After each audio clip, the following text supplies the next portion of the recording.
तर संसदेमध्ये घटना दुरुस्ती करून आरक्षणाचा तिढा सोडवायला हवा असं शरद पवार यांनी म्हटलेलं आहे। आरक्षणाबाबत केंद्राच्या पातळीवर धोरणात्मक निर्णयाची गरज आहे असं शरद पवार यांनी म्हटलंय।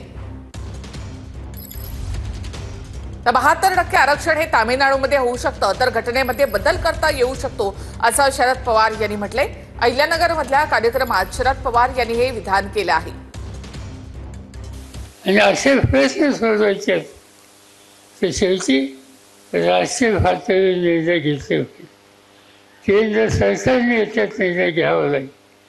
जर 58% 72% आरक्षण तामिळनाडूमध्ये राहू शकतं तर वेळप्रसंगी घटनेमध्ये दुरुस्ती करून सुद्धा हे आरक्षणाचा हा जो तिढा आहे हा सोडवण्याच्या संबंधीचा निकाल हा संसदेमध्ये घेतला होता।